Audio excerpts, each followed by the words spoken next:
Hi, everybody. Good morning. I hope you can hear me. Do let me know in the comments if the audio is okay.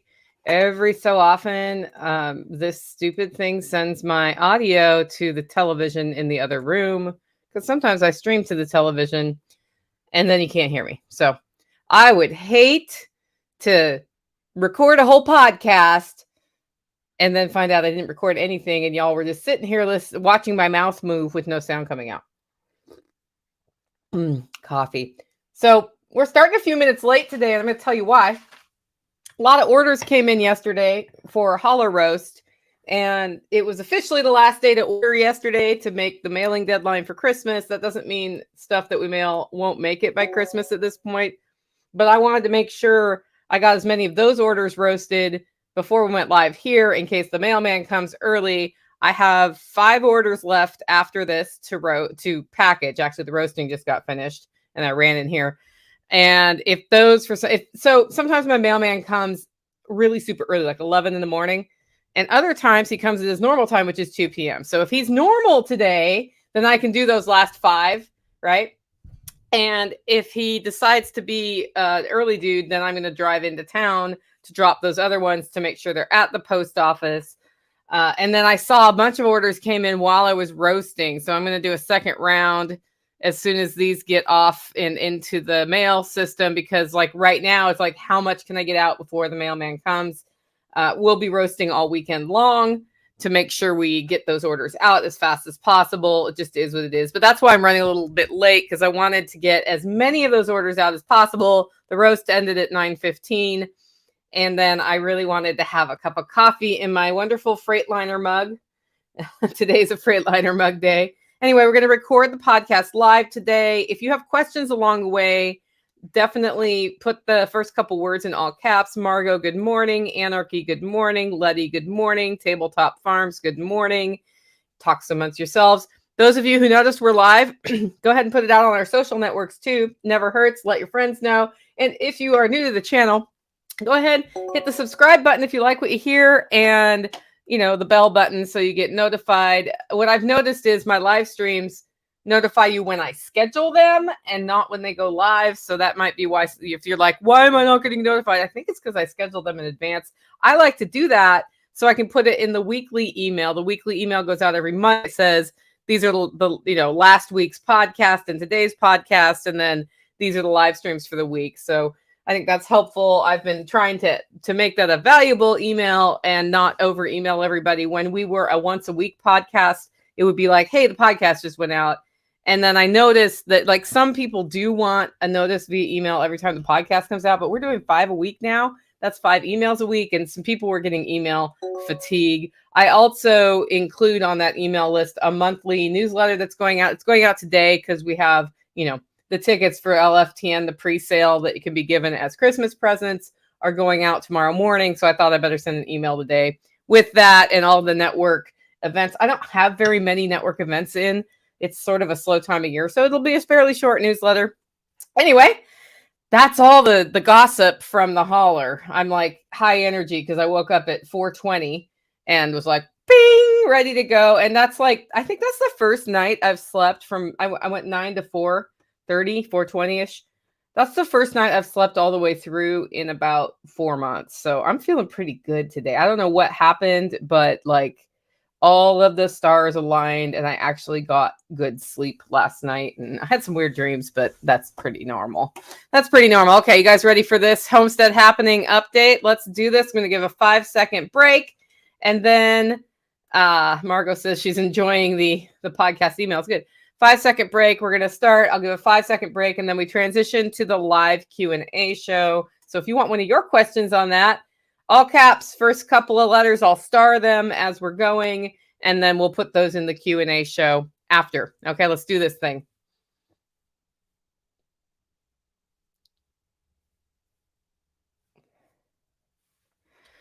Welcome to Living Free in Tennessee, where we talk about living the life you choose. No, I'm going to start that all over. I like flubbed it, guys. Okay, let's do this again.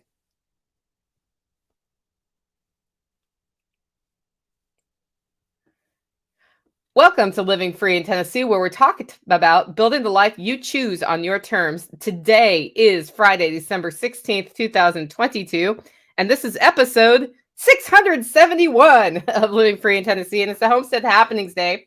So I'm going to talk to you about what's up on the homestead. We're going to talk about, we're getting a deep freeze next week, like 5 degrees deep, and in Tennessee, that's a big deal. In other parts of the country, it is not a big deal. Yeah, I'm not doing today's podcast in German.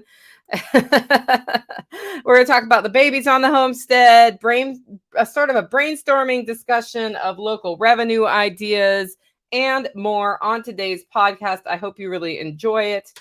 And if you don't enjoy it, then I guess, why are you listening to my podcast? I'm just kidding. Anyway, that's all going to be fun. Before we jump into that, I want to thank today's sponsor, and that is freesteading.com. Freesteading.com is a growing community of homesteaders and preppers, mostly, where they do not shadow ban you for having alternative opinions, like wearing this prepared, not scared t-shirt I got from Special Operations Equipment with a little gun on the front. Like it's got shovel and fork, and it's got a little gun. Well, that's kind of a big gun, and then it has the first aid, like medical sign on it. Love this shirt. Love the stuff he puts out.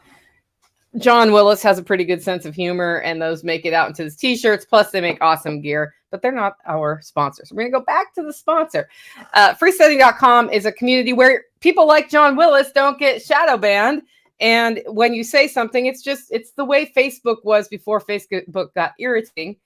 And that's all over at freesteading.com. If you head over there, join the Living Free in Tennessee community. And we've got a small but growing community of folks over there who just talk about what they're doing in their lives and help each other out. And it's kind of a cool community. I want to thank them for sponsoring today's show.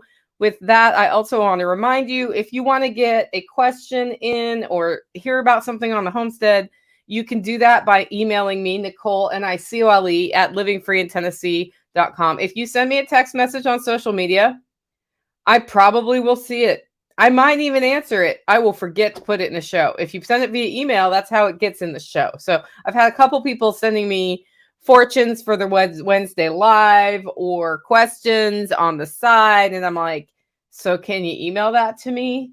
So email it to me. That's how it gets in the queue. I know you may not like email, but that is how we organize the show notes here. And that's your best chance to get something on the show if you want to hear it on the show.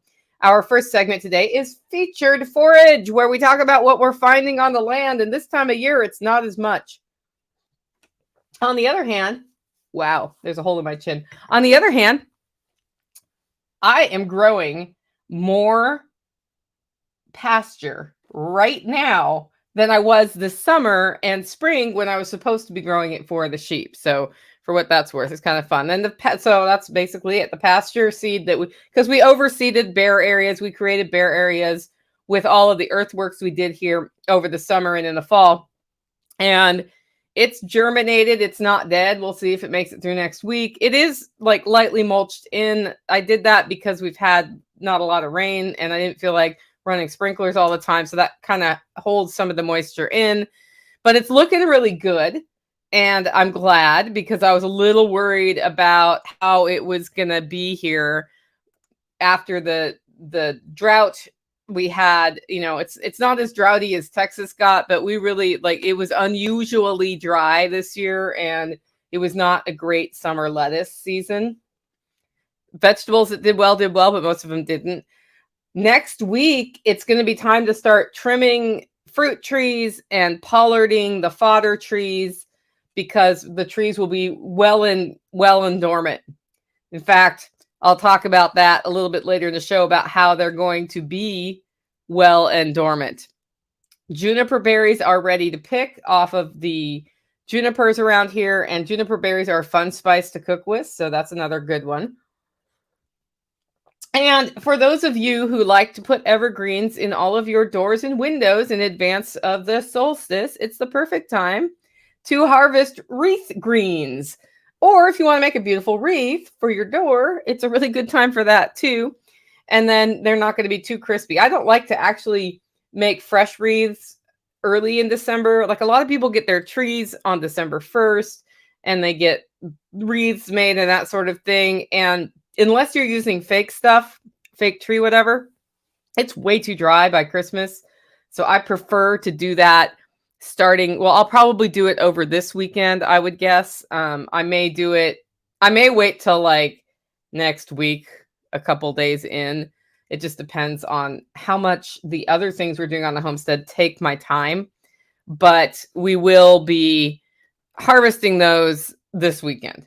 And then I will store them outside until I'm ready to put ribbons on them and do all the decorating we do. I actually prefer to do it that way over buying stuff at the store. It doesn't cost any money and it takes time. And I think it's a much more homey result when you do it that way. And then, of course, if I wanted to eat something off the land this week and didn't have a whole bunch of turnips in my fridge, because I got a half bushel of turnips a couple weeks ago, and I decided to put them in the fridge instead of the root cellar because I'm going to eat them. We eat 3 or 4 every couple of days. If I didn't have that, I would be outside digging those Jerusalem artichokes, which I do need to dig this winter and separate them out to help them further propagate themselves, because they've been there 2 years now. And if you let Jerusalem artichokes like crawl all over each other, they will choke each other out by putting so many tubers in. But it's time for Jerusalem artichokes. Best time of year to dig them is right now before it gets too cold. By right now, I mean like today and tomorrow, and then it will be too cold. And then it might warm up here again. I don't know. That's all that's coming off the land right now, which is to say not much. And livestock, that's our next segment. We've got the baby bunnies. So last week I told you baby bunnies were born and they were like 1 day old. I put a little short video out about them, and that was as close as I got to seeing them. The mother is actually fine with me poking around in her cage, but I didn't want to disturb the nest and have the chance that she'd reject them or have somebody fall out and get cold and die and like all of the things that can go wrong. So we are a week in now.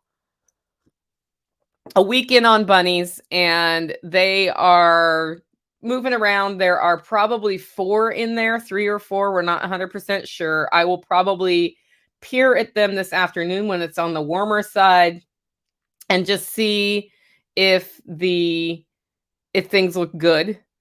And I mean, in general, we're hands off right now. I think after about 2 weeks, I may start wanting to handle them. I'm going to start keeping my eye on them jumping out of the nest. So Nighthawk has his nesting boxes built so they go down. So the cage is flat and it goes down. So if the bunnies jump out, they can fall back in pretty easily. Mine is just a traditional nesting box where if they get out, they may not know how to get back in. And that's a risk of them getting too cold when they're out. And, baby mamas aren't like cat mamas that'll put them back in. So that's all something to keep an eye on, especially with what's happening next week. I'm going to be moving those puppies in at night, I think, next week. So we will see. We are still on sheep birth. So it's lambing season for one of the ewes. And we made a mistake that I'm going to talk about with the sheep, where when we bought them, they had an opportunity to breed. And I don't think it was successful because they were supposed to give birth in October and November, but we didn't know, and we haven't done an ultrasound or anything. And, that's actually not much of a surprise because I think it was a pretty stressful move for them to drive down here from Ohio. They may have been pregnant and just terminated. Don't know. But I do know this. We have a pregnant one. We have 2 pregnant ones up there and one who I don't think is pregnant. And we had the girls with the boys when they first moved in, and we were rotating them as a herd. And I did notice that there was activities going on at some point that would indicate that babies were being made. And I just figured, they're sheep. They just do whatever. But what happened is the sheep got pregnant later than we thought. And so we were on a different schedule. Now, I didn't think they, typically went into estrus at that time of year anyway. But I guess they, the books tell you the rules and then nature does what nature does. So when I thought back to when I saw that activity happening, we are looking at births in late December and January. when I count the months. And that's about what's happening. Well, I've never been with sheep through birthing. So when the udder development started happening on one of them, and I should name them so that they have names, like Tweedledee and Tweedledum, right? Like we have two females with no names and one female with a name, and we should name them so I can better indicate which one they are. Anyway, when I saw the udder development start, I was like, okay, you know, I've been reading about birthing cycles the whole time. And they're like, okay, udder development is indication that 5 days later, they're going to give birth. And so we've been on labor watch the whole time. And then as I read more, like, is it udder development or is it udder development? So is it milk drop udder development? 5 days. Is it udder development? 8 weeks. And I think we're more on the 6 to 8 week cycle from that. Her udder has been starting to get a little bigger this week, and her belly dropped a little bit, which is an indication that the lamb may be getting into position to come out, lamb or lambs. And then she does now have, it's like hip in and then bubble and then in rib. So today she has put herself off in a corner a little bit away from the other female that's in the area with her. But she is not visibly in labor. So I don't see her giving indications of being in labor. I have helped a goat give birth. So I know what goats look like. And I imagine sheep look approximately the same when they're in labor.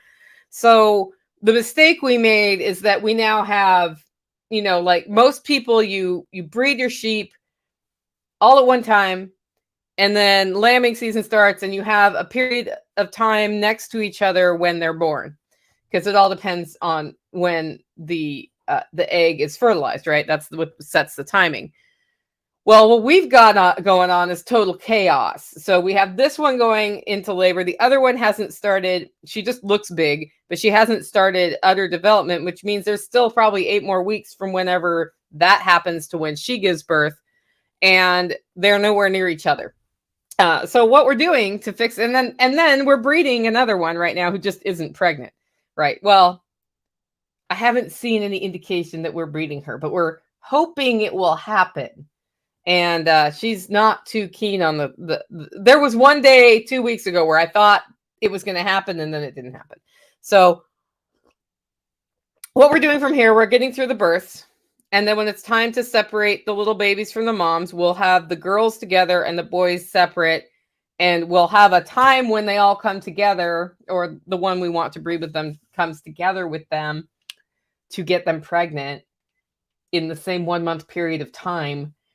So that hopefully next time we go through birthing with the sheep, we will have it all organized. And that was just my bad. I didn't think about how that, I thought they were already pregnant. I didn't think about how that works. And then we separated them when it was time closer to birth. Cause I was like, doesn't matter if they're together really, you know, until it's closer to birthing time. And it is a lot easier to move one herd at one time rather than two. Right now we have 3. So anyway, that's the mistake we made. I wanted to share that in case you are ever raising sheep, you can do that. But we are on sheep birth watch today. I did notice that she has separated herself a little bit. She's not visibly in labor. She's not giving any, like, I don't see any contractions. I don't see her acting. She's still chewing her cud, which, you know, a lot of sheep will stop doing things like that while they're in active labor. But I'll be checking on her every hour or so today. And, you know, if I'm back next week and we still don't have lambs, then you can just laugh at me because I called it wrong again. We are also preparing the pastured sheep, which are 1/10 of a mile away at the farm next door. The 2 boys are there, the other 2 boys who are not trying to breed the one girl. And they're there with the LGDs. And we are supposed to get snow, cold, maybe ice. Don't know really until the day before around here because that's how weather goes. And so we're preparing for that. And right now, they're way up the hill. And so as the forecast gets closer, we're going to have to decide if we bring them down the hill to be closer to where we can access them and bring them water. It's going to drop into single digits. Right now they're calling for a low of 5 degrees, which here means 0 to -5 degrees. And that, of course, it's like watching a horror story because we do get this cold every so often, but this is awful early in the season for it. That's okay. It's just like there's a lot of extra stuff that happens below about 5 degrees here, and below 10 really. It's a lot harder to keep up with animal water and all of that. We're not built for that. We are slowly getting better at being built for that, but it's been sort of one step at a time. And as you know, a lot of our resources went into earthworks here this year and fodder trees and adding some sort of, on-site food production resiliency into the mix, as well as water resiliency. So that's where we're at right now. We also don't have a good enough shelter for the sheep up there for the ice. And I believe, so Tactical built a great sheep shelter and I made a video about it. And the lumber he bought was, unfortunately, that particular batch was a bad run or something. And it crumbled as if it was, particle board, where like the sawdust stuff where they glue it together. And if you get it the slightest bit wet, that's what this did. Only it was actual 2x4s, like pine 2x4s. And that means he has to rebuild the whole shelter. That was a 1.5-day project. Plus he has to, we have to salvage the roofing materials from the other one. So that whole thing, I believe, will be being worked on this weekend. He's off doing something else that I'll talk about under the finance section of today. And hopefully that gets done before the icy, snowy stuff comes, because then we can have that shelter up on the hill a little bit, as long as we can get there to make sure to give them, fresh defrosted water. Because what's going to happen is we're going to have to change the water a lot for them up there. Yeah, it is crazy. He was really pissed off. I was like, I'm actually surprised I didn't hear a bigger redneck rant about that. And he's like, oh, I wanted to light the entire thing on fire, like the store that sold it to him. But I just had that little fantasy in my head. And I was like, well, that's new. Usually I hear about exactly how he wants to murder the people who did the thing. Not this time. He just thought the thoughts in his head. That might be more psycho, huh? No, we all have thoughts like that when we're mad. We're like, I want to punch that person in the face. He's just more descriptive with his. So is Jack Spirko. He's always putting a cheese grater up somebody's butt. I don't think that's not like the first place my head goes when I'm mad. I like punch in the nose, yes. Cheese grater up the butt, no, not what I'm going to do. I was noticing that the other day when I was listening to his podcast. Anyway. So that's what we're doing there. The ducks are still not laying eggs. It took us 2 weeks to get 4 eggs from the chickens. And I'll tell you what we did with those eggs. I have 1 chicken, actually, from the chicken. I have a really old chicken, but she's laying eggs again. So she's through the molt. The ducks are through the molt. We should be getting eggs. The Muscovies are more light dependent, so I'm not expecting it from them, but I'm a little surprised the Khaki Campbells haven't been laying eggs. I'm tempted to put them all closed in for a while in their yard, but not as we go into next week because it's going to be cold. And one of the ways ducks stay warm when it's cold is they go in my 55-degree pond because it's spring fed, so it doesn't freeze over, and that keeps their little feet warm. It's colder for them outside than inside. In fact, during that time, they will want to overnight on the pond, and it's going to be hard to get them to go to bed. And, my only reason for wanting to close them up is I don't want predators to get them. I'd rather have them closed in their coop. A raccoon can get them in the pond. So that's just sort of what's going there. And then we also, it has been dry. So we made it through the wet time of the last week and a half. I have sheep and a goat that need their hooves trimmed. It's a 2-person operation. 1 person can do it, but it's a way better 2-person operation. And the ground is drying out a little bit, so I won't be throwing them on their backs in the mud. So I believe we will be doing hoof trimming this weekend as part of our getting ready for winter. Because what I don't want is a bunch of wet, muddy stuff sitting up there in the frog of their feet. I don't know if it's called the frog, but on a horse it's called a frog. So I'm calling it a frog. Next segment is Harvest Meals, where we talk about what we're eating from the homestead. Woohoo! I told you about the eggs. My favorite breakfast is bacon and eggs. I usually eat it between 11 and 12 in the morning because I'm on a weird, I eat when I'm hungry cycle. It's usually like noon to about 7 is the window. And I usually have 2 meals a day. And that has helped me lose some weight. And if I stick to the ketogenic diet, it really helps me lose weight. This time of year, I have had some cookies. Just full disclosure, cookies and chocolate have happened this month. And they're going to happen this month. And that is what it is. But eggs and bacon are one of my favorite breakfasts. If I get that, or eggs and breakfast sausage, if I do that in the morning, I'm not hungry till night. The whole day's energy goes well. And we have not had eggs, and I'm not willing to eat store-bought eggs. So that means that I could have just had bacon. I mean, I've eaten, stews and soups that are left over from the night before. And we had 1 egg twice a week for 2 weeks from the single chicken.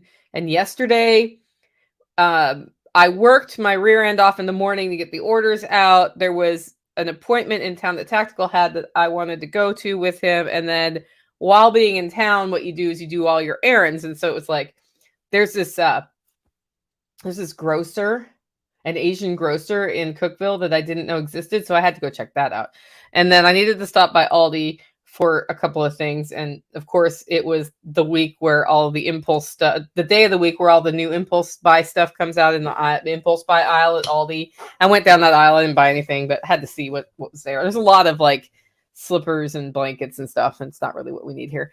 And then, of course, I needed to hit Sam's Club for my pantry resupply, which I have a list on my phone. Tactical needed to go to Lowe's. He dropped me at Sam's. He went to Lowe's. And like that whole thing took hours and hours and hours. And so I was like, well, we get to have bacon and eggs. We get to have bacon and eggs one time every 2 weeks right now on our egg schedule. So this is it. And then that'll fortify us to not be grumpy jerks in town. And so, yeah, I made bacon and eggs yesterday. It was delicious. And it is what it is. The other harvest meal I want to talk about is beef neck bones. One of the things about buying a whole cow is you end up with cuts of the cow that most people aren't accustomed to cooking. And because we got the new cow in, I'm finishing the final pieces of the other cow from last year. And one of the things I had was the neck bones. And we've had neck bones a couple of times this year. There's a lot of neck bones that come out of a cow. And we actually got the neck bones from 2 cows because most people don't want that cut. But it is really delicious. And it's super easy to cook in a crock pot. I just take the roast and I season it with a little garlic and cumin and whatever else will go with that, like rosemary or oregano or, something, and salt and pepper, and put it in the crock pot on low for a very long time. I put 1 cup of red wine in there that Mom had left a little bit of wine in the bottle. So I just poured the rest of that in there instead of water. And I just let it go. And about halfway through the day, so I started it first thing in the morning when I got up. Halfway through the day, I took the whole neck bone roast and turned it upside down so that it was, kind of in the liquid braising. And then once I could, I separated the neck bones. And then just once we eat, a salt to taste, but usually if I've put in about a teaspoon of salt on a roast like that, it's enough.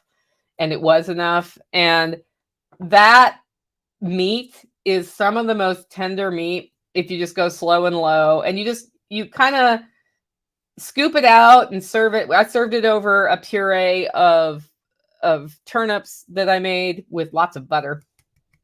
It's really good. And then you kind of use your fork to pull the rest of the meat out of the interesting shapes that come out of a neck bone. And it's a really good balance of fat and protein on the neck bones. And it's really, I call it a neck roast because it's like a big hunk. Anyway, that was our harvest meal this week. That might be a little unusual for most people. And then right now, we are still eating turkeys from the turkeys we raised last year because they were some of them were over 30 pounds. And that's a lot of meat. So I showed people how you would parts a turkey as part of our turkey processing class. And I had this turkey breast that's as big as a butterball turkey. And I put that in the crock pot this morning after defrosting it with a cup of white wine and an onion. And it's just going to go all day long, low and slow. After I'm done recording this, when I was at the Asian grocer, I found a really nice curry paste. They carry the curry paste I like, so Thai curries, and this is a red curry. I have green curry all the time. It's my favorite curry. But I thought, well, let's do a different curry because I did a green curry turkey last week. So we're going to do red curry this week. And then I have a bunch of tromboncino squash, and I'm going to cube those up and steam them to mix in later. I probably will not cook it in the pot with that. And that's what we're having for dinner tonight. It will be delicious. These turkeys have a flavor that they got from the feed that I can taste, but other people can't taste it, except for one other person can taste it that I don't like. But when I do sort of an Indian style or Thai style curry with it, it's delicious. It kind of counteracts the flavor I don't like that they got from the feed that we fed them. So that's our third harvest meal. And part of this is all supporting something I need to do that's in our next segment. Our next segment is winter on the homestead.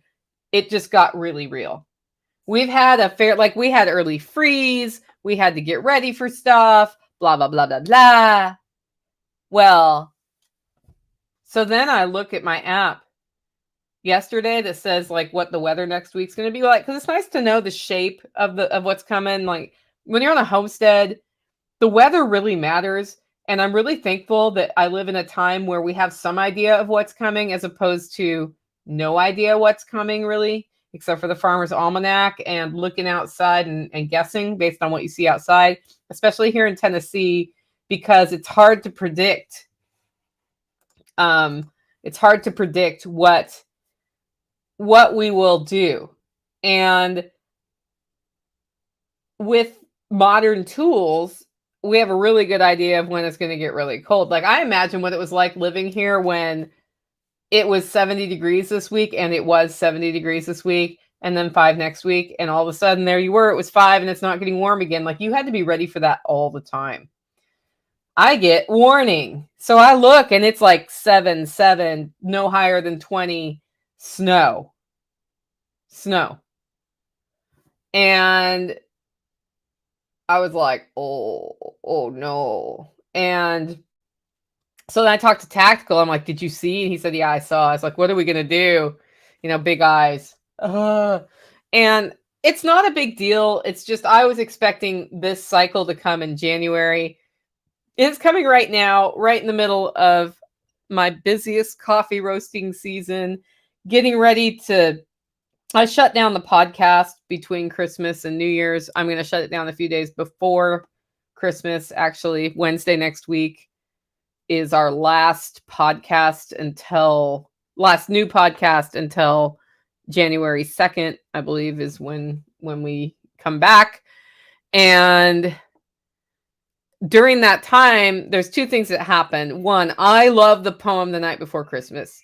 So what I'm going to do is we'll start playing different versions of The Night Before Christmas, because I discovered there's like a redneck version, an Australian version, a Scottish version. I have a musical version. We just sort of start that sometime next week. They've already been recorded because we've been doing this for years. It's one of our traditions at Living Free in Tennessee is to have these Night Before Christmas podcasts. But I will also have some replays, particularly around the concepts this time of my 3 things and the word of the year, with the idea of if you're listening to the replays, then you can, it's the idea is to get you thinking about what your next year looks like. So that's happening. So that's a lot of extra work this week. And during this, like finding out that we're going to plunge into a 5 degree nights, it's going to be awful. Like that freaked me out. But that's like, okay, I have to make time for it because weather doesn't stop being weather for anybody. And yeah, Stronger Resources says, one of those sheep is going to give birth on the 7-degree night. Yeah, it's dropped to 5. So I know which night it is, Carrie. I know which night it is. Anyway, with that on the way, we've made a totally different list. And here's what we're at right now. So I heat with wood, heat with firewood. When it gets down close to 0, I actually get ice on my windows, on the outer windows.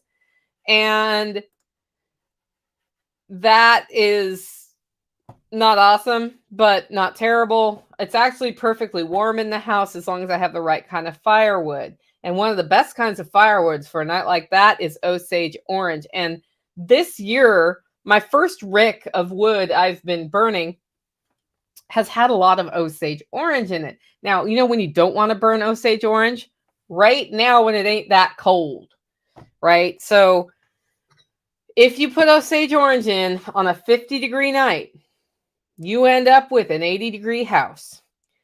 And then you realize you just wasted an Osage orange log that you could have had in on a 5-degree night. Okay, so that's one thing. So since I saw that, I just started stacking them inside where I put my firewood, separate from the firewood I'm actually putting on the fire that's heating the house, under the understanding that at some point it's going to get really flipping cold and I'm going to want the Osage orange. Well, I'm really glad I did that because they're super seasoned from sitting inside for a couple of weeks.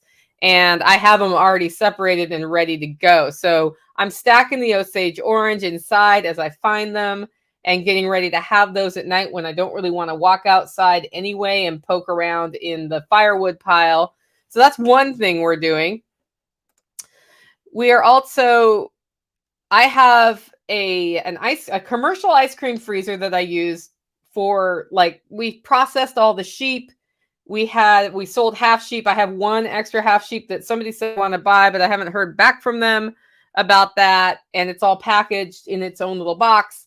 And I also have, as a result of processing 2 deer, I have venison in there and a couple of other things. Well, I don't want that on when it gets that cold. So by the end of this weekend, I want everything out of that freezer defrosted and unplugged so we don't break that freezer by it getting too cold outside, because it will break the freezer.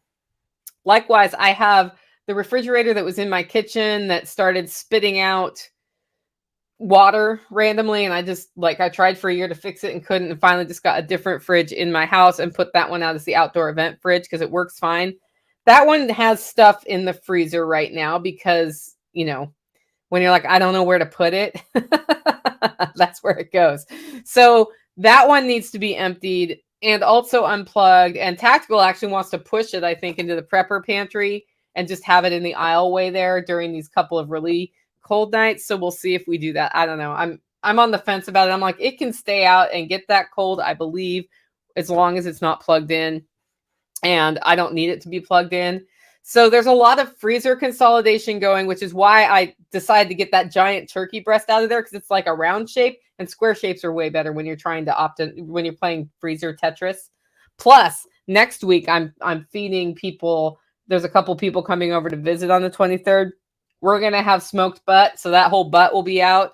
I've already smoked it and it's in the freezer ready to go, but it'll come back out, get reheated and served, and won't take up space there. So there's a lot of that happening right now. I haven't even totally organized the cow that came in. It's just like plopped in my chest freezer in its little bags, and that's not optimal shapes. Again, it's more roundy than square, so I'm going to square that up so I can fit some more stuff in there. Probably the other things. Oh, so anyway, that's happening. The other thing is I put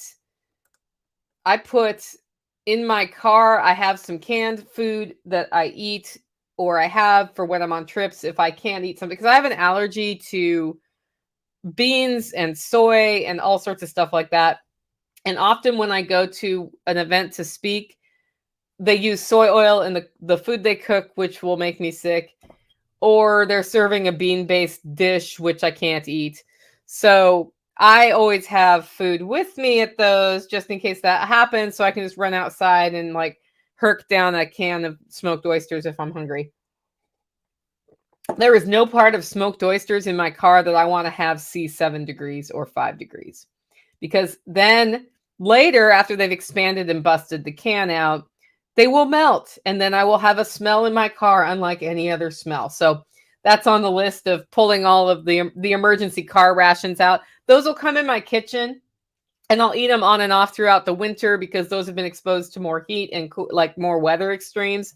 So even though they're a little bit newer than the ones I have in my prepper pantry, they're a little bit more taxed. So I like to get those taken care of. It's an annual thing. And, you know, guys, if you have a soda pop in your car, don't leave it in the little thing if it's going to be 5 degrees outside. We've all seen what happens when that happens, right?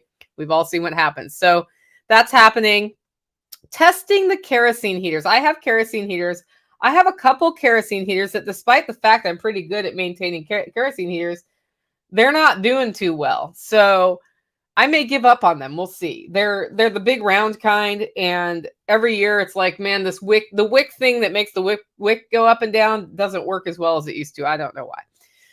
So testing those and getting them lit and making sure they still light for the first time this year is important. Why? Well, we're going to stage them near places where we might need a kerosene heater. I'm probably not going to fire up the rocket mass heater in the pump house for this particular round because it needs some repairs that I have not done. So I could technically run it, but it won't be as an efficient thing. And I can spend 2 gallons of kerosene to get me through the 3 days we have down there without freezing and be just fine. So I'll be staging a kerosene heater down there. I believe we usually stage one down at base camp. I'm going to ask Steve and Tracy if they have enough of the propane backup heaters there because they don't have a wood stove. So if the power goes out and it's snowy, it's not super fun to transport a kerosene heater down. So I'll see if they need that or if they want to have my big buddy kerosene heater, which I have here, down there in case there is a power outage. I know they have some propane heaters there, but that's like propane's the best way to go, or kerosene. I like kerosene better, but propane is less smelly. So we'll see if that needs to happen and just staging them around. I actually like to have one up here too in case the pipes freeze, because if I throw the kerosene heater in the prepper pantry, if the pipes freeze, it heats it up well enough in there. Way better than one of the electric ones to keep because where the pipes freeze are the transition from the prepper pantry to my main house through the attic. That spot is the spot. I know where the choke is. That's the choke point for the pipes. So want to be ready for that. Hopefully that won't happen because I'll be dripping the pipes. But at 5 degrees, even dripping the pipes sometimes, like the laundry is going to freeze. It always does. It's the one that freezes. It is not ideally located. It is something that will change in the long-term dream remodel of my place where we will not have the laundry pipes on the outside of the house. Right? And the drain's right there too. So like I have to worry about the drains freezing when it gets super cold. Although we've redone a lot of the drains, so I'm not actually worried about the drains freezing. I will put mulch over the vent pipe transition outside, just to help with that, have a little extra protection so we don't worry about that. There are holes in the pump house that go all the way to the outside as a result of some of the work we did this year. And we're stuffing those with whatever we can stuff them with. Insulation, towels, I don't care, just to help keep the heat in the pump house. And then the aquaponics system, I have it not winterized right now. I did winterize it and I unwinterized it and kept growing lettuce in it because we had this beautiful temperature change. So I need to actually winterize it. I started that process yesterday. We're going to have to actually drain the pipes that feed the water to the beds. And I didn't put the row cover over it last night, but by tonight we're starting to do row cover. I need to put the 3rd row cover over the ebb and flow bed.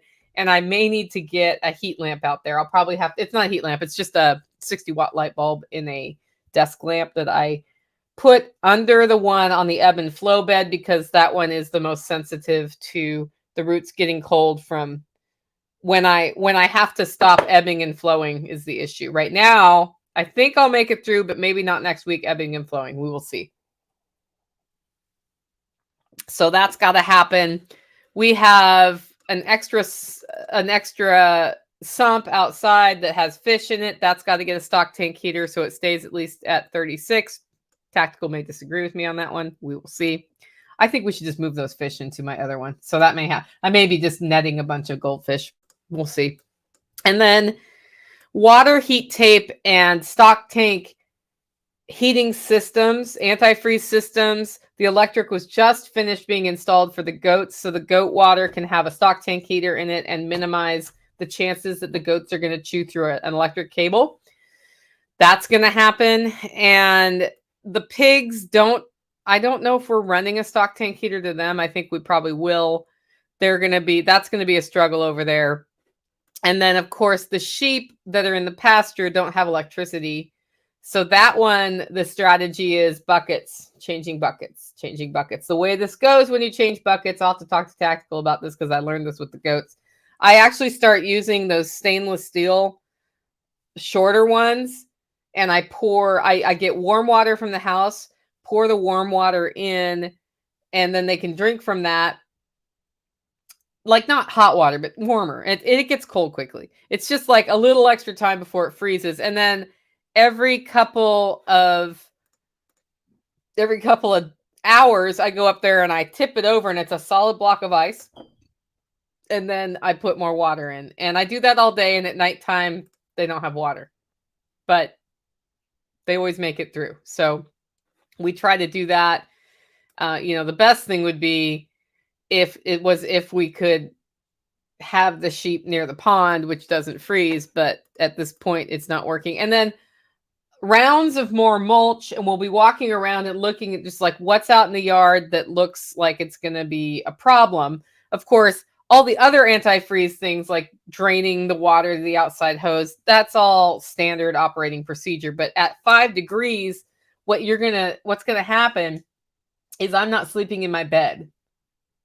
I will be sleeping in my living room on the pull-out sofa so that I notice sooner when the fire starts getting low. And because at the extreme parts of the house, I can run an electric heater in my room to top off to make it a little bit warmer to sleep, but it gets really cold in my bedroom at this point. Yeah, this old house, this old holler. That's what we're talking about today. So for 2 nights, I'll be sleeping out there. And what's funny about when it gets this cold in my house in Tennessee is I hear the crackle in the air. It's really interesting. So I'll be like, I can hear something cracking as it changes shape from getting so cold. Like, because things shrink when they get cold and they expand when they get warm. And there's like this cracking. It's almost like a light cracking, like you would envision an icicle doing, but my house makes that noise. So, and that's how I know. I'm like, oh, it's really cold. There's like frost on the windows and I hear the crackling noise, and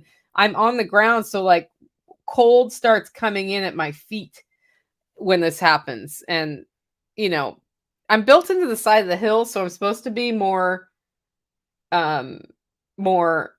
insulated. But at that point, I feel like once I get the mass warm or cold, it radiates warm or cold. And when it gets really, really warm, it radiates warm. And when it gets really, really cold, it starts radiating cold. And luckily, the wood stove works with that. Like, we're not at risk of death in here or anything. But the cool thing about this is I will have the stove going at enough of a regular clip that I can start. I'll be doing crock pot meals next week on the wood stove in a coated Dutch oven. So it's got the porcelain coating or whatever that is on it. And I'll do stews and soups in that on the wood stove. Don't even need electricity to do it because there'll be enough coming off the wood stove that I know that it'll be there all week long, like all day long. Wherein a couple weeks ago, or even this week, the stove goes all night. I pump it up in the evening, but during the day it's in smolder mode where I'm just keeping the coals going. So it's easier to really bump up the fire so we don't overheat the house during the day.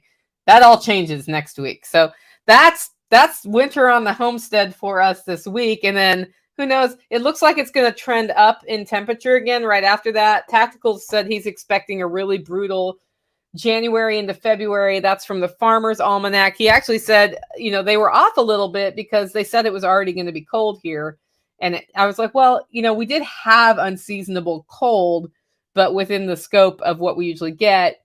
And it's just that we had a really nice, awesome warm spell where I got to get my garlic in the ground. So that's all ready to go. And it's happily mulched and established, and it's perfect. Like that can go through 5 degrees now and there's no problem. Next segment is Holler Neighbors and Community.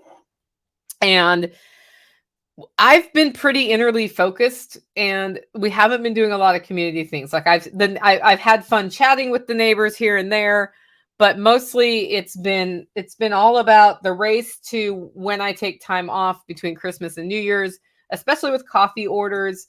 I do 40% of my business this month.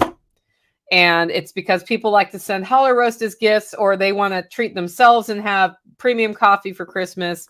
All sorts of different things happen. And so I've been really kind of head down. How do I make this happen? How do I still get social posts out? I've been playing with the short video format just to see how it does. I have another short coming out on YouTube today, and I may start doing some editing on those, but I've been real casual with it just to see what happens. I did an expert counsel segment of what I've learned about TikTok, Facebook Reels, and YouTube Shorts in the last 4 weeks of just doing it casually, like where I've gotten the most bang for the buck, what I think needs to happen for my Matt-wise by platform, which platform is performing better. That's going to be on the Survival Podcast in today's episode, the expert counsel segment. So if you haven't checked out Jack Spirko of the Survival Podcast, go over there, listen to the expert counsel segment, and you'll hear my thoughts on shorts, short video formats. I've learned a lot. I have a lot more to learn. And I didn't do it. As I said, I kept it casual on purpose for 4 weeks just to see what I would learn. And that's a really good way to learn different ways of communication, guys. It's just kind of go in, go casually, rather than do a bunch of research up front. The experiential input you get is way better. And so with all that, the final coffee push is on. Like the second I hang up from here, I'll be right back out there finishing today's orders. And then I saw a bunch of orders came in this morning, so I will produce the labels for that and then start roasting that next to try to get as much as I can get out by the time the mailman comes. And then anything else, I'll take one quick trip to town today when I have my car back. And then that's, that gets me as many in the mail as quickly as possible so that there's the best chance that they make it to people who are trying to get these by Christmas. We also have the Living Free in Tennessee workshop pre-sale happening tomorrow at 9 in the morning. I'm releasing 10 tickets, and the workshop itself costs $500. It's 3 days. That information is all over on livingfreeintennessee.com. If you go up to events and click on workshop, it tells you what's happening this year. I believe we will be having Janet come out and do something along the lines of knitting or sewing. We haven't figured out her topic, but she's somebody who, if you're in our Living Free in Tennessee communities, she talks a lot about these topics. She's very accomplished seamstress and makes quilts, and she's a very accomplished knitter. And she approached me about, do you think that would be interesting at the spring workshop? I'm like, yeah, because we always do like a build of some sort. We're going to be working on more of the food forest this year. We're going to do a round 2 on the food forest as part of the workshop. I don't know what our off-grid project will be yet. I'm going to be talking with Sean Mills this week about that. Like, is it going to be water related? It may be solar related this time, but it might be water generation. We don't know yet. Yes, she is planning to come. That's right. We already have you as a speaker, Janet. You're 100% a speaker on this one. I think that's funny. She's on the live stream right now. And I wanted to get some a topic or two that are a little bit more girl focused, because we usually do food preservation, and we'll do some of that. I also know that Joel Riles is coming this time, and we're going to do some intensive stuff with Joel. It's going to be a fun workshop. We are adding speakers one at a time right now. So I don't know all the speakers for the spring workshop yet, because it's the last weekend of April. And some of the people we're still going back and forth on. I like to have a variety of topics every time. We like to do a build while we're here if we can. And then we have lots of fun. I've already started planning the food. So we're going to have venison ham as one of the meals. We always do either a handmade meatloaf or meatball dinner. I always have a poultry paired with a red meat, so people who are allergic to red meat have something to eat, and we don't cross-pollinate those. Those are, and then I don't know if we're going to do oysters in the half shell like we did at the Food Forest work, but we might shuck oysters. We'll decide that a little closer to the event, but we'll do something seafood related because of my background from the West Coast of coming from a family with fishermen in Alaska. I like to do seafood night, and I like to get wild caught salmon and some other good stuff. So we'll see. But man, the oysters in the half shell, for the people who like them, went over really well. Some people just don't like raw oysters. And I had them shipped in from Maine because I went on a trip to Maine. And I was like, well, that's sort of complimentary. Yeah, Letty says, last year's salmon was delicious. It is. We use a special herb blend that Honeybee's Kitchen put together just for me that's garlic and lemon and dill. And it is really good on salmon. So that's why that was so good. Anyway, that's going on sale 9 a.m. tomorrow. We only ask for the deposit of $150 and then bring the rest to the event in cash. Or if you want to pay with crypto, reach out to me and let me know about that. We do 100% advance on crypto, so I don't have to follow up multiple transactions. But that's all going on sale tomorrow, 9 a.m. If you go to livingfreeintennessee.com and hit refresh, that's where the link comes out, right? That's where the link comes out. Okay. Next segment is infrastructure. This is where we talk about what we're building on the homestead. And Tactical ran out the door today for a reason I'll tell you in the next segment, and told me nothing about infrastructure. But here's what I know. He just got the electrical wiring done in the goat pasture just in time to put the thing in to keep their water from freezing. So that's awesome.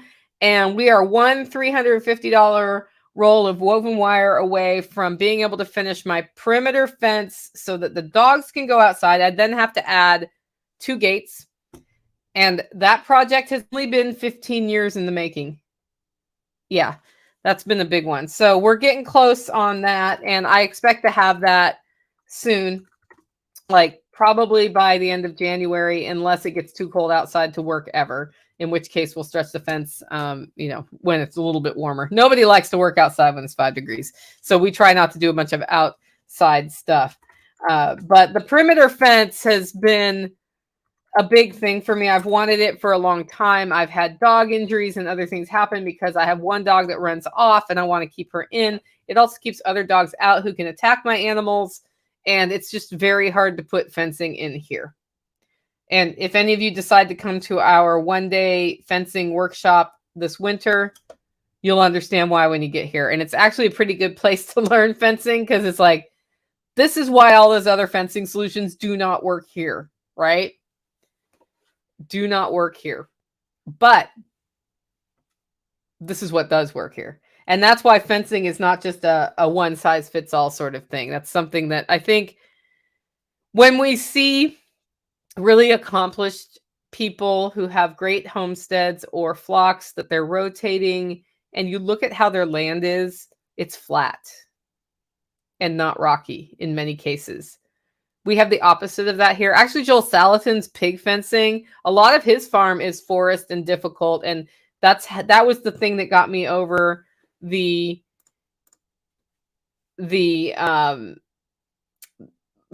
mental block I had with running pigs places, right?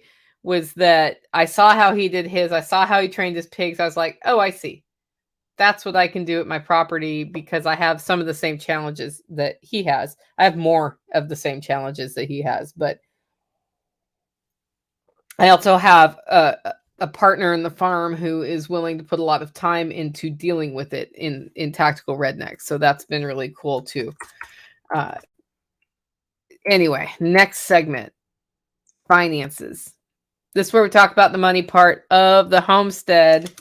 And one of the things that's happening right now is that we are looking at how much time we put in here and resource to live this life. And it costs money, right? You can do things on the cheap, but a lot of times the things you do on the cheap are not as good as if you just bought the proper materials to do the thing right. And what happened this time is we've sort of gone through a season of not having a lot of things for sale. And we're looking at the finances going, it's not out of scope, but we could do better getting value from the land, which is the whole purpose of the homestead mindset, right? It's like you either don't have to buy stuff because you're getting them from here, or you find ways to sell a thing to offset the cost of another thing. And so we're into a lot of brainstorming on that. And here's the thing, when people brainstorm homestead ideas, they're like, I can sell eggs, I can sell meat, I can sell my vegetables, I can sell. And it's always a product. Products are finite. And from a homestead, it's like in a box. I have a friend who sells microgreens, and he rents somewhere off his homestead now to grow them because he doesn't have enough space on his homestead to grow them, for example. And that's part of how he finances what he's doing. He's also a master at identifying things that people want, like billboard tarps, and getting them for one price, marking them up and selling them. But he hustles, right? And I realized that a big part of how we finance, like help with the financial part of the homestead here, isn't just the products that we produce. I have a product-based business, Holler Roast Coffee. There's only so many pounds of coffee I can physically roast in a day. I have a team of 3 people now who are not full-time, but Mama Sauce comes in and helps, and then Michelle comes in and helps. And that helps keep the business able to grow, because in order to grow, we have to sell more product, and more product means more time spent producing the product, right? And I realized events help us financially here. And all of the things that sell around the events, such as the books I've written, the guides I've written, the membership portals, like all of that, that's a big important part of the finances. But there's another thing I don't talk about very much. And it's not because I'm hiding it. I just forget to talk about it. Because it's, when I do the episodes where I'm like, this is how we're making money here to pay for our lives, it is on that list. But when I'm talking about the homestead, it's not on that list. And I think it's something that's often overlooked as a possible revenue stream. And that's because I think people think about homesteading as you get to be out here with your people on your land by yourself. And if you do this thing, you're not always by yourself. And that thing is rentals. So real estate rentals, people who want to rent somewhere to live. I have founded an important part of my long-term plan financially is to have rental properties. And when I first started down this path, I was in Portland, Oregon. I lived in my house. I rented bedrooms to pay the mortgage so I could use my money to make the house look better. And eventually I sold that house. And then I used money from that house to get more than one rental property and my house now. And thus started my journey as a landlord. And I've learned a lot of hard lessons as a landlord. There are, when you go into rental markets, there are different markets, like the premium market where you pay a property manager to deal with everything, and you have a high-end rental, and you can command, like condo rent in the city sort of thing. That's not a bad way to go, because I actually have made the conscious decision to focus more originally on duplexes and single family homes that somebody would get sort of as their entry-level rental in areas where that's possible. And what that means is I have one rental that's an hour and 20 minutes from here, which is a pain in my butt. It also does not generate as much revenue to pay a property management firm, although it's getting there now. So there's that. I've been very hesitant to go into using property managers because I don't trust them to fix things right, because I've had a lot of bad experiences. And I want a team I can count on to do property management right. That said, I am moving in the direction of property management. I'm just not there yet. And the number of rentals that I have, and these aren't all by myself, I work with partners in the properties. I have a cabin on my homestead itself that rents. And I've done it as an Airbnb, and I've done it as a long-term rental. My renter right now is the Tactical Redneck. Okay. So his rent is not very high, but it brings money in. It does not cover my mortgage, but it does cover more than half my mortgage. Base camp is a rental. At some point that will go out of it. Right now, that one's just in the red. It needed a lot of remodeling. My primary motivator for buying it was that it was right by my house and I can control who's in it. And it's awful close to my house. And I would like it to make money too. It will eventually make money. I might eventually sell it to the right holler neighbor, right? But it will have a term that it comes back to me if they sell it again, sort of thing. I do not own that by myself, have a partner in that. And then I have a duplex in Nashville. And that's because I used to live in Nashville. And when I bought the duplex, it was near my house. So one of the things about managing rental properties is it's really nice if they're close to you. We are probably going to add some tiny cabins out here as the community grows. We are looking to buy land that's connected to my land to be able to do that without adding them to my 3.2 acres. So I'm trying to keep my 3.2 acres devoid of additional rentals, because when somebody rents something that close to your house, you are very close to your renter. And, with Tactical Redneck, that's not a problem because he's like a brother to me, but it might be a problem if I put I've had the wrong person in there. It's not fun. And I've evicted people from there because it was not fun. I was like, sorry, we just don't get along. Your dog poops all over my yard. You don't clean up the poop. I don't like stepping in poop. And your lease is up. I'm not renewing it, is what it is, right? Well, today, the reason Tactical isn't here is that I got the infamous text you always get near Christmas. Hey, Nicole, my toilet's backing up. That's the fun part of rentals. Toilet's back up. Now, I have a best practice of, if you are going to put a toilet in your rental, put a really good toilet in your rental. Don't get the cheap one because you're just going to have to switch it out because that thing will clog all the time or not work. No, you put the good one in.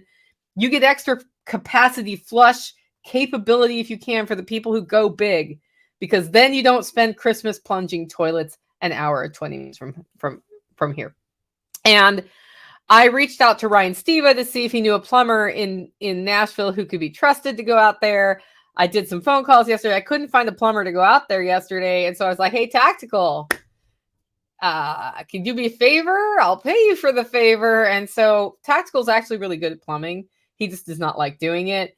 So that poor guy has taken my car and driven into Nashville to find out why the toilet is clogged. And I suspect it's not that the toilet is clogged, but that there's a clog further down the pipes after it comes out, because, as I said, I have really good toilets in there. So we'll see. I'll find out. And I know how old the sewage pipe is. And I know that when it rains a lot, sometimes we get a clog in the vent pipe. I need to actually tell him that, so that it's not that it's clogging, it's that it's not getting the air it needs to for gravity to do what gravity needs to do. Although usually what happens is you hear a sucking noise in the bathroom sink, if that's what's up. So he's in there right now. And the good news is, for me, I have somebody in there who I can trust, because today was not a day today is a day I would have paid hundreds of dollars for a plumber to go deal with this, because I have the coffee, like, it's super busy. It's not possible for me to just drop everything and go deal with this. At the same time, you do not want a clogged toilet enduring at your rentals. So what's good for me is the price of paying Tactical will probably not be as much as it would be had I had a plumber in, and if they run into an issue. It's also it's what happens with rental. So it's going to cost me money, but when I look at the aggregate income I get off that property every month, that is part of what helps me live this lifestyle as I do. And I really think about this, and I want to share it because I know people go into homesteading going, I want to be, I want to be financially self-sufficient. I want the money to come off my homestead, and I'm going to have a CSA. And you can totally turn that into a full-time job if you find the right customers and you keep it going. Lots of people do. In fact, if you're going to do that, go find somebody who does and look at the scale of their operation. Ask them how many customers they support. Like, go find out. Most people will share that information with you openly, and that will help you decide, am I willing to put that work in? Because the reality is, people who casually homestead like I do. So I'm a casual homesteader. I only have 6 sheep. I only have a dozen ducks. I only have a relatively small garden. I only have a brand new food forest that's gone in, right? A lot of how we pay for our lifestyle is me teaching you how to do what I do. And whether that be, it's easier for me to sell the meat we produce because y'all buy it, right? And I appreciate that. And I don't have to now spend 20 hours in my immediate community trying to figure out how to sell chickens and sheep, right? Or eggs. I actually don't sell eggs because I decided it's not worth the time. It's better to just feed the extra eggs to the animals that make the meat that sells. But teaching you how to do this is also how we get income. And at this point, Tactical is looking at other ways we can get value from the land. So we're sitting down and doing brainstorming right now. The rentals, though, they really help. The rentals are part of what keep me from having to also have a job. Also, I have spent 5 years building Holler Roast Coffee into what I call it a full-time income. And by full-time income, I mean it pays $40,000 of full-time income. It's not a 6-figure income. And that's awesome. I split that among the people who help me, and I make other money in other ways, from the podcast, the event stuff we do here, the trainings, the webinars, all of that filters into one big pool here. But the rental properties, man, when I look at where should I invest the most resource, ultimately, right now in this environment, rentals actually make a lot of sense. Part of that's because we are in a housing, not a crisis, but we don't have enough housing for the number of people who need housing.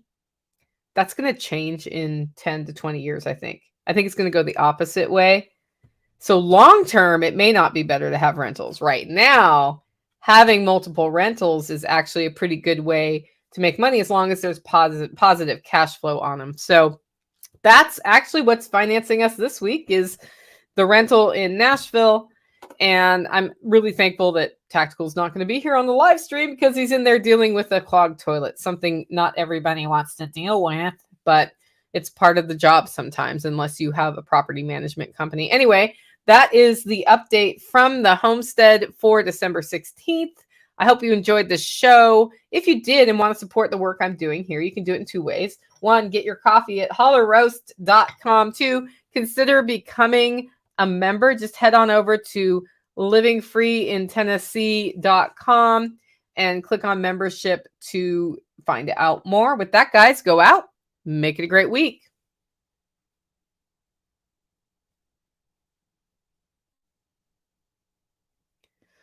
Alrighty, so if the Eversouls are listening, you can join right now. I don't know if you're listening. I didn't see you in the comments, so you may be actually doing your real jobs today. Anyway, it is time for the question and answers show for the week, and that is anything that you've asked. I've got a couple of questions from the Homestead Happenings update that I starred as you put them up there, and I got some questions off of Telegram today.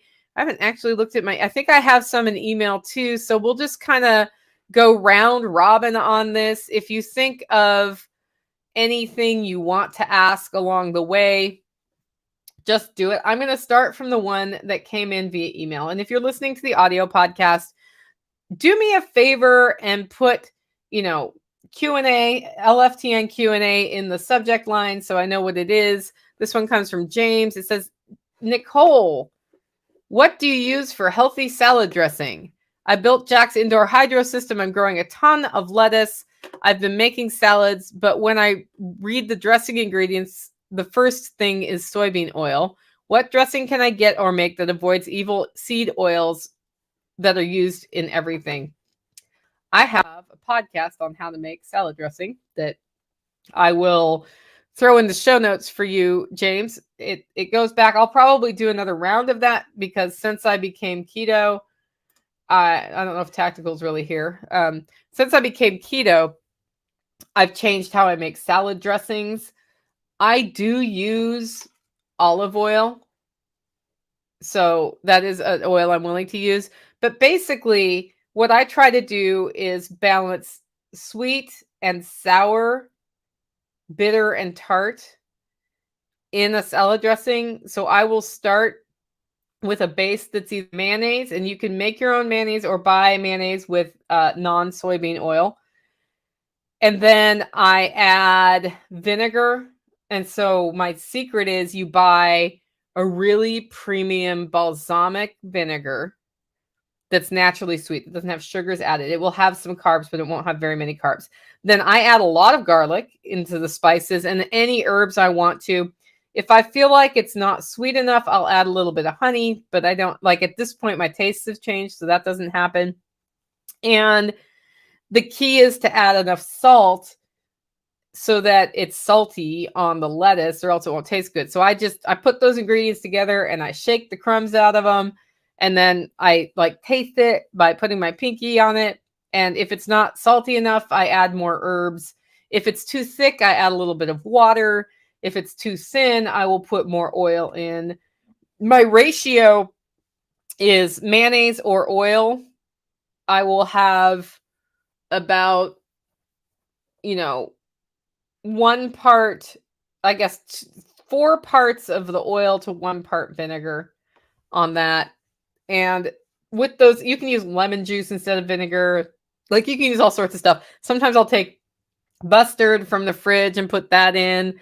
Like you can mix all sorts of stuff and make a very healthy salad dressing. And once you get good at this, when you get store salad dressing, you hate it. Like mom made one that was just vinegar, oil, and herbs. The key is enough salt, and then garlic is your friend. As much as you don't think garlic is your friend unless you really hate it. So James, I hope this really helps you and that you have some delicious salad dressings. I use olive oil a lot on the salad dressings, or you can make baconaise for the mayonnaise instead of oil. That works well too.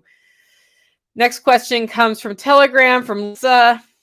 Lisa says, Nicole, what do you think about the role of pets, e.g. non-working animals or producing animals on the homestead, and when do you draw the line at no more pets? Well, I have 2 dogs that are pets and 4 cats that are pets and 1 goat that is a pet right now. And the goat is on probation. So the goat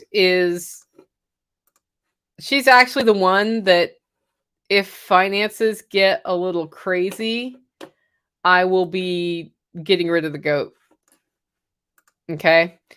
And so how I make the decision is it's an emotional one. Do I want the pet and do I get value about that? And if I do get value on that, then can I afford that? And when we get to the point where I can't, then I have to make a hard decision. So if I can't afford the pet, then I need to rehome the pet. That said, I try not to add new pets to the homestead.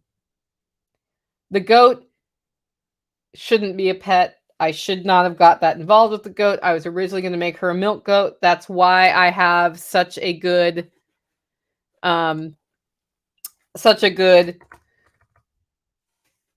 relationship with her, because I knew I was going to have to milk her. And then when I realized I wasn't going to milk her, I ended up with a good relationship with this goat.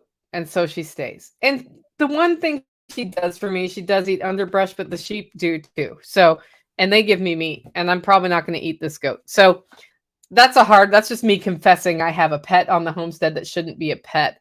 I think to the degree that you can keep from having pets on the homestead, you're going to be in better shape, because it becomes a very expensive hobby if you keep all your non-producing chickens around and non-producing other animals around. And every time they get sick, if you try to like go to Herculean efforts to save them, that's an issue. I do also let my egg layers die of natural causes, but That may be changing. Like right now, the ducks are not laying enough eggs, and it's about their 4th year here. So if egg production doesn't come back on the natural cycle, I'm going to not have peck ducks. I'm going to process those ducks and cook them low and slow. And that's what's going to happen. But I think it's really a decision that you have to make on your own. And for me, 3 dogs was too many dogs, but I already had them. 1 died. The reason Sage has not had a replacement Sage is I have 2 dogs. And that's a good number of dogs for me on the homestead. They do serve the purpose of an early warning system. If somebody's breaking into my house, they do actually chase off flying things that are in the yard. So they have a purpose, but they're pets. Like really, they're pets. And then the cats do rodent control, but they're pets. My ideal number is going to be 1 to 2 dogs, 1 to 2 cats, period. No pet goat. The pet goat is actually near the end of her life too, I believe. So I'm going to let her age out unless I find I can't afford feed, but she costs $10 a month right now. So she's not super expensive. If she gets some weird illnesses, I'm going to have to make that decision. So anyway, Alyssa, I hope this helps you decide how to keep non-working animals. I can tell you this, the livestock guardian dogs don't have enough to guard right now, but they will. And that's why I'm keeping them. And that's just a financial formula for us. And over there, if we didn't have something, the coyotes would get them. If I decide to shrink it down to 3 sheep a year, they're going to be sold because they need to be working animals on a working farm with something to do. And while I am friendly with them and I like them, I love the little doggies up there. They're big poofy doggies, but I'm not keeping them if I don't have a use for them. Like if I decide not to do sheep at all, the LGDs go with the sheep, or they go somewhere else where they are needed to protect a herd because that is what they are trained to do. And I will never turn them into pets. Not happening. And so that's the difference between my dogs that are here that come in the house and the livestock guardian dogs that live out there with the sheep. You know, as friendly as we are, and I give them pet heads and all of that, and I'm teaching them to sit and stay and all that stuff that you teach dogs, they're working dogs. And if I don't have a herd, they're out, and I'm not keeping them as pets. I'm not keeping them as outside pets, and I don't need them to protect ducks here on my homestead. So that's just sort of my thought on that. Okay, we're going to take one from y'all on the live stream. This comes from K-Bonk. Neck roast. Is it beef, lamb, or pig? This one that I cooked was a beef neck roast because I'm working through the neck bones. Okay, next one comes from Telegram. Nicole, what's everybody's favorite holiday cookie? In the Holler Homestead, like in the Holler Neighbors area, I don't know. Also, Tactical, if you're listening, I gave you the 2 possible combinations on Telegram for the basement door, just so you know.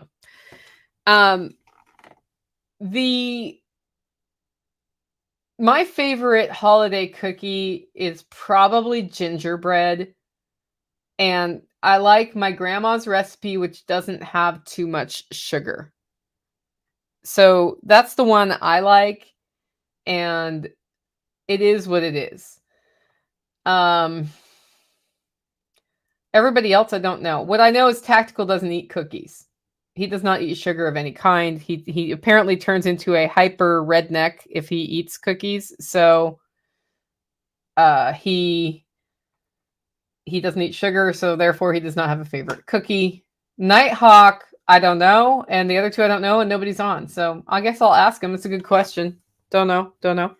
Next one comes from Anarchy from the live stream. And this is, how high is the fence? I need something like that here. So I have a perimeter fence that's almost done, and it is a 4-foot fence, which is not high enough. But it is high enough to keep my dogs in, and that's the primary goal. Around the top of it, we're looking at a stripe of electric wire to help keep the 2-legged predators out. And also because I have a feeling if we get coyotes who want to come in, they will probably encounter that. We don't know. Also, it will keep goats in if I do that. My goats will keep in with a 4-foot fence and then a gap and electric wire. And that's how I'm extending it a bit. So that is what it is. And I think if I were putting a perimeter fence in and I had an easy to fence property, I would go 6 feet of perimeter fence and I would go chain link. I'm using woven wire because woven wire is the best thing for us here as far as what we're doing. Okay, next one comes from Lissa on Telegram. If you were starting over on a homestead with all the knowledge you have now, what's the first thing you would choose to sink larger amount of money into? Fencing, buildings, garden, or machinery? That's super easy. I would pay a permaculture consultant to come down here and help me develop a permaculture plan for my homestead, which would then dictate what I start with. I also know that anytime I'm on a homestead, I will start by putting a garden in, right? I already know that. Garden and chickens are the things, or ducks, depending on the property. Garden and poultry are the things I would start with. And that's just because I know, because it's very easy to undo that, right? It's very easy to undo the poultry. And if I've got the permaculture plan, then I know where the garden should go. And those things are easy to put in, and they give an immediate payoff in the form of eggs and vegetables. So those two things. And then from there, based on the permaculture plan, where I'm going to be putting investment, it's not really known. Things that like if earthworks needs to be done, then that's going to happen before fencing, because it's hard to move earth when the fence is in the way.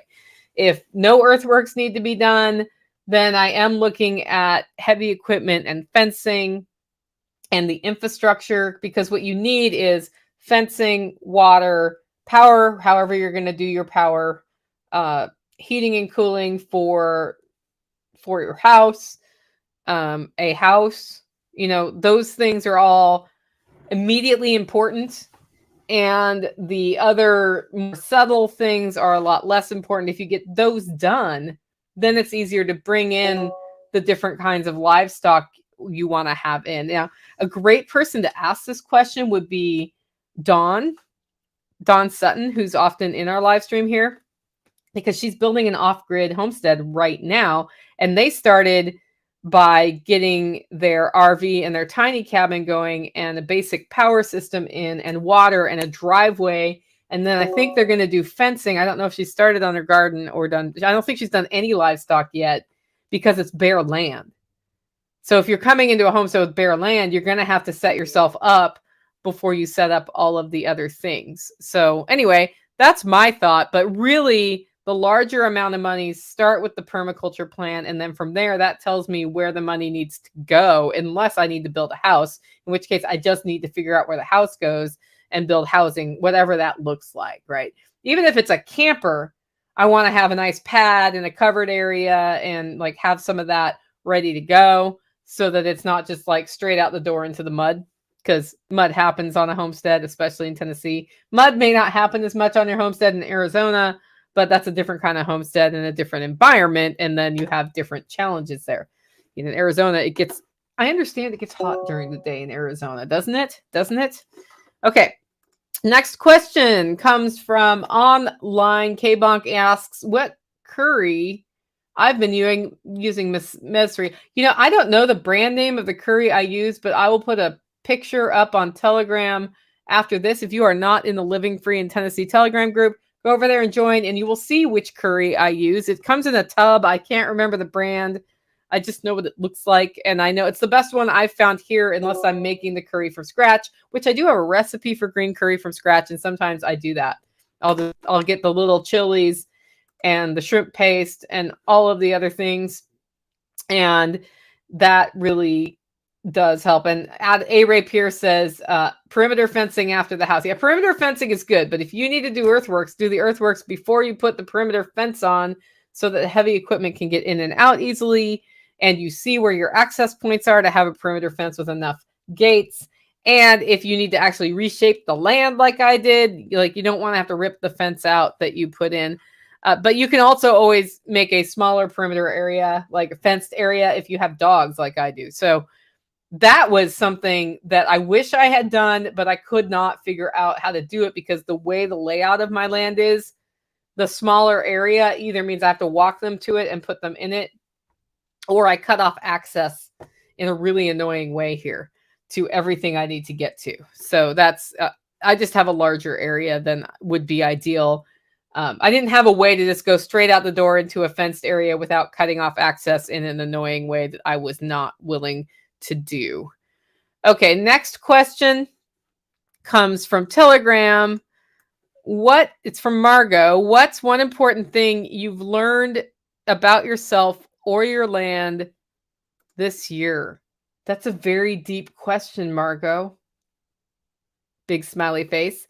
I don't know if I should ask. I probably should answer both. I think a really important thing I learned about myself this year is that it's okay that other people are way better at things than I am. What do I mean by that? I'm pretty good at a lot of things. I'm very good at a lot of things. I'm the best at some things. And because of that, and because I work hard, when I apply myself, I kill it. I also grew up with some self-esteem problems and always felt intimidated when I was around people who are better at a thing than I am, unless it's obviously a thing I haven't invested any time in whatsoever. An example of that would be if somebody's better at framing a wall than I am, that doesn't intimidate me because I've never really tried to frame a wall. Okay, but if it's something like that I've invested a lot of time in and they're way better than I am, I'm not jealous of their accomplishment. I'm not mad. I don't feel competitive about it. What I feel is intimidated by their greatness. And this year, that went away completely. And as a result of that, when I encounter somebody, well, I am very solid in knowing what I'm good at and not good at. And I am not emotional about it. And I'm not intimidated by people who are better at things. What I am is able to see it and ask questions about how they got to where they are, so that if I decide I want to go that direction, I can improve in those ways. And that change has made it so that I have accelerated my ability to learn things because I'm not learning them by myself in a vacuum, right? And when I'm not learning, hi Porterhouse, when I'm not learning them in a vacuum, and I'm able, to not be too intimidated to ask, how did you get there? Very often they answer me and it gives me a shortcut, or it lets me go hit some research that I really want to, or it makes me decide, you know what? I am not willing to invest what it takes to get from, here level of accomplishment to their level of accomplishment, because I don't want to invest that. I want to invest that time somewhere else. And that just makes me a better teacher, actually. It makes me a better teacher because it's like, I'm even more aware of what needs to be done to learn the thing.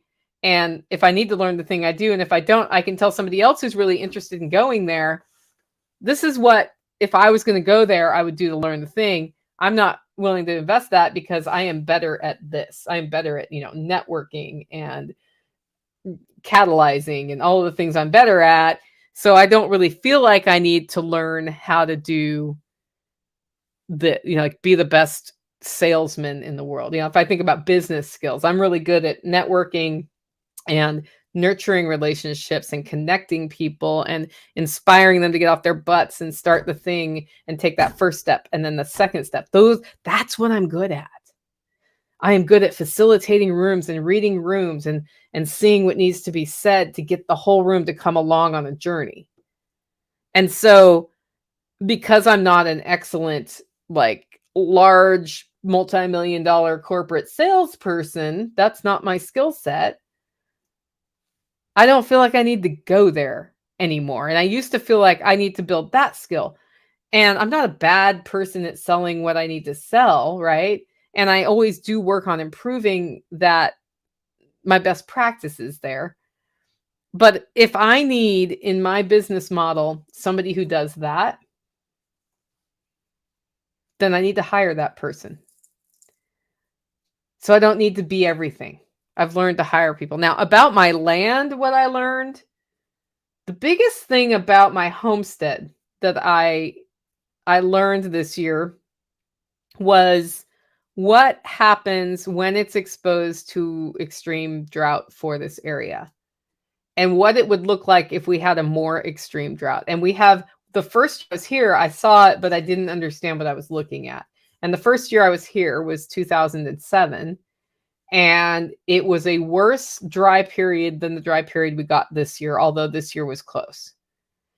And at that time, nothing seemed weird to me because I grew up in Oregon. And in Oregon, in the summer, it doesn't rain and you end up with very dry conditions. So that just seemed like normal to me. Well, then, in the intervening 14 years, it basically most of the time rained on a regular basis in the summer. And I got pretty lazy about worrying about water for plants. And this year, two things. One, I've been implementing a permaculture design here for a little over 5 years, I think. It might be longer. And as a result of that, my land is more resilient when there is not a lot of water because it's more fertile. The soil's in better conditions. Things have been reshaped so that water goes in a better way, right? But it was not ideal. It's actually better now after the food forest workshop than it was before. It's like it's gotten another bump up. And my land is more suited towards handling lots of water. So in the last 2 weeks, I think we've gotten 7 to 10 inches of rain, which is a lot. In one night, we got 3 inches. And I don't have an erosion problem because of that, because of runoff, which a lot of people do here. And we like send our topsoil away and we need to keep the topsoil, right? So that, like, learning how the water or lack of water impacts my land and what I can do to make that even better has been the biggest lesson from the land for me this year. And I wasn't really, like, even though we started with a permaculture plan, I wasn't really evaluating that aspect of it as I looked at my land. I was more worried about where to put the different pieces of the puzzle infrastructure-wise for the kinds of animals and plants and lifestyle that I want to have here. Okay, next question comes from online. And it's a suggestion from Margot. You should ask listeners to record the night before Christmas and send them to you next year. Yeah, do that, guys. Find different versions of it. You'll see what versions we already have. That's actually how we got the original Night Before Christmas series. And then I'm just going to add this one from Tactical. Nicole, look at Telegram. Your door is coming off the hinges. Took care of that problem.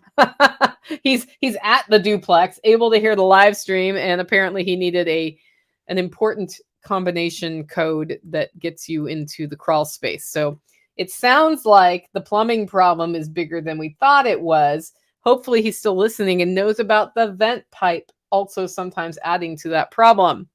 Okay, next one comes from online from Adam. It said, Nicole, straw or pine shavings for ground cover during the cold months for animals, either in runs or enclosures.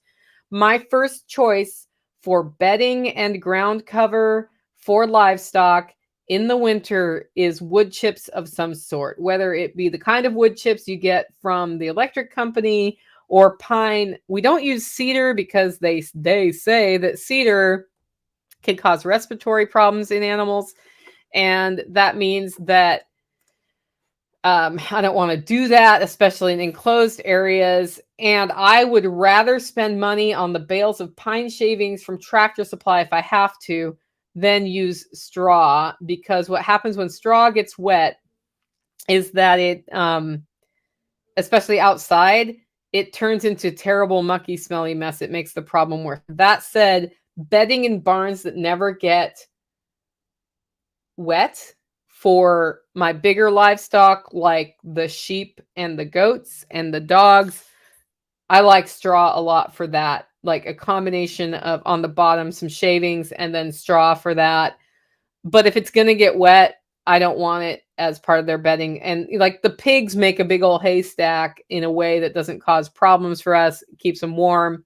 Ooh, we got to get that going next week too. I got to add that to the list.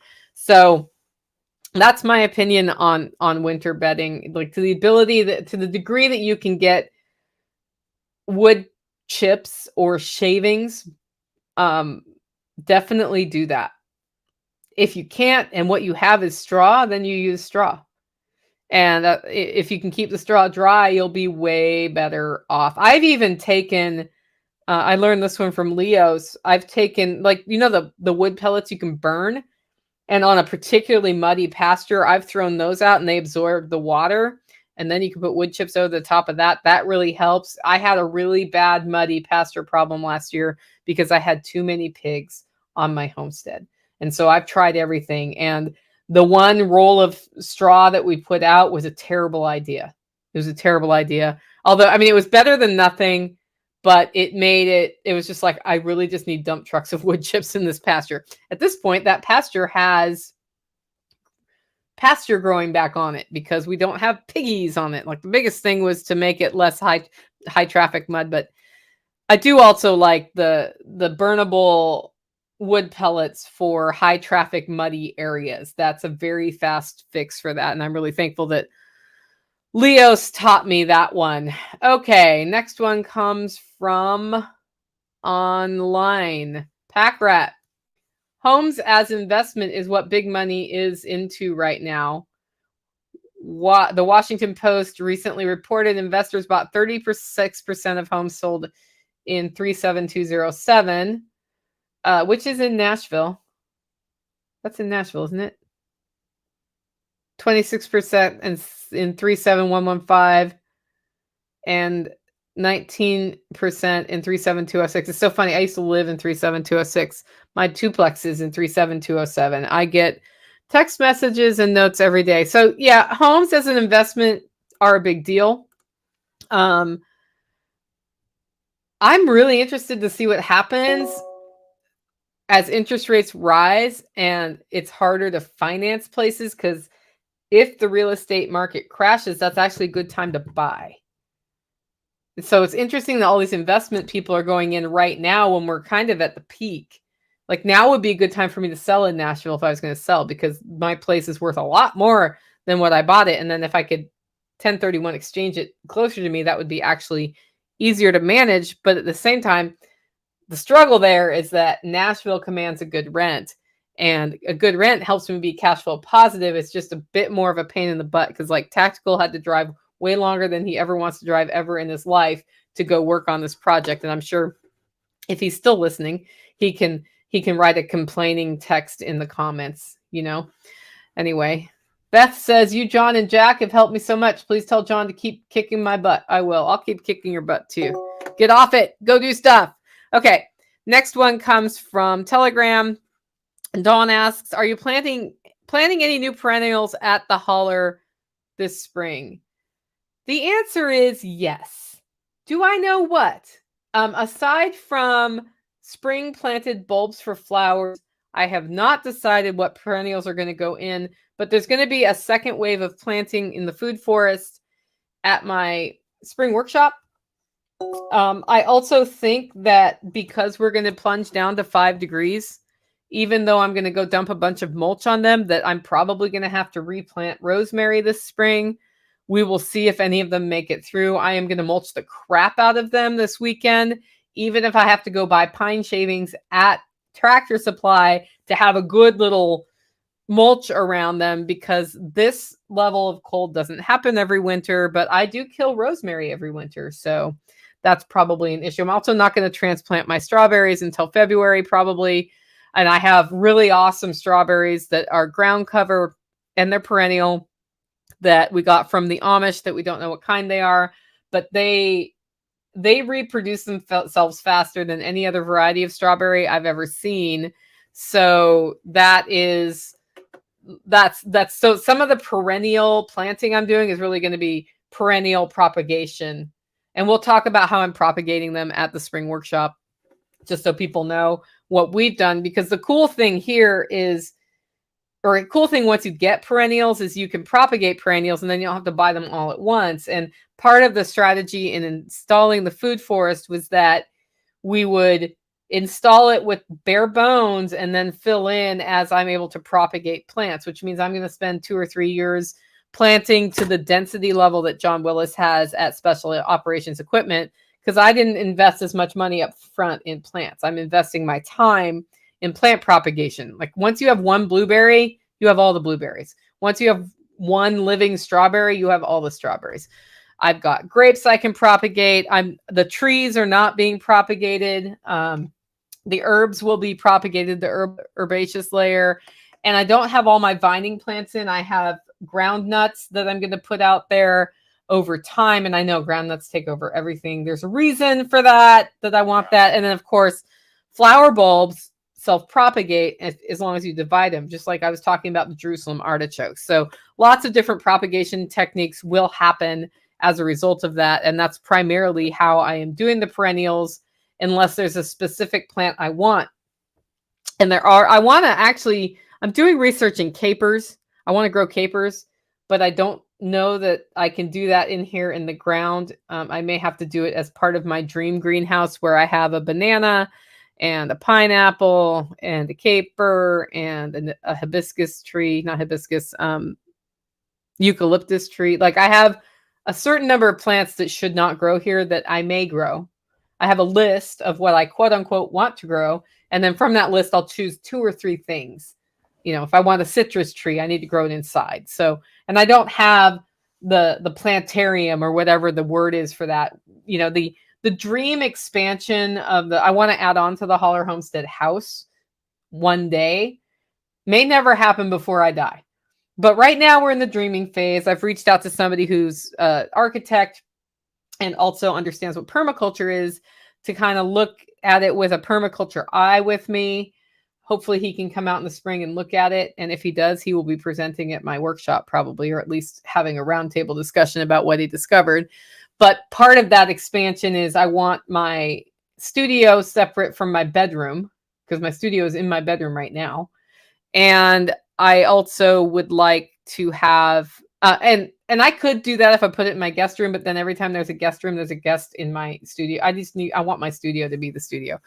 But as part of that, having some sort of a solarium or something where I can grow plants year round that's not energy inefficient, and I can grow the kinds of plants that don't grow outside naturally here. Again, just a couple of them. I want the inside of my house to feel like the outside inside without losing a bunch of energy efficiency. So I have a lot of things I want. We'll see what I can have. And then, of course, anytime you do a remodel, it costs money. Right now, I don't have the money put aside for that, but I can plan. And if I plan on that, then I can definitely prioritize or figure out how to scale it out, or make my trade-offs based on the budget I actually have for what's going to happen here. So those are all things that that come to mind when I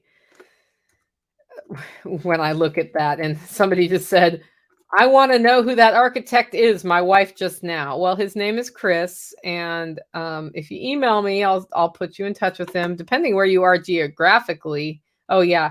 So he's not in the state. So if he comes, and you are in the state. So if he comes up, I will see if he's available for other consults or what he's thinking about that. Anyway, but he's thinking about making a trip up here with his family. If he does that, I'm going to be like, hey, come to the Holler and give me a plan. Okay, I have the last question of today's show, unless you guys throw one in. And it comes from Adam. Prime rib or lamb for Christmas dinner? If you're asking me what I'm going to cook for Christmas dinner, that's a great question. Those are the 2 things that are in the running right now. If we are doing a combined dinner with the Eversoles, I will consult with them about this question. And I am leaning towards leg of lamb. If it's just going to be Tactical is here and Nicole is here and that's who's eating dinner that night, I'm going to do prime rib. So that's where I might actually do brisket at that point. But I am leaning towards leg of lamb because we have legs of lamb, and legs of lamb are delicious. And they were grown here. My legs are a little smaller. The ones I have left are smaller. legs, but I think it would be a perfect Christmas dinner. I'm not doing a turkey this time. I did do a wonderful pasture-raised turkey that was raised by Peaceful Pastures, which is a local pasture-raised farm in my area. And, you know, it was delicious turkey. I got a lot of mileage off that thing, and it's kind of fun to have something a little different at Christmas. And I didn't cure any hams from the pork yet, so not going to do that. Although I might start curing those now that we're getting into time. And what happens for me in the winter is I have more time to cure meats between January 1 and mid-February than I do at any other time of year, and to really pay attention. So I'm going to be doing some meat curing during that time. Anyway, I hope you guys enjoyed our variety show for December 17th, even though it's the 16th today, and that we answered all the questions you have. We will have an interview show on Sunday that we've already recorded live on YouTube. Then next week, my last show is on Wednesday. We're going to go into the Night Before Christmas series, and there will be some replays the week between Christmas and New Year's as I work on remodeling my bathroom, which is my big project for my quote unquote time off. During that time, I'm also thinking about how I'm going to implement the things I want to. I will share the word of the year with you on Monday's episode. It's taken a lot of time for me to figure out what it is, and I'll explain the why of that on Monday's episode. Thanks for joining, guys. Make it a great week.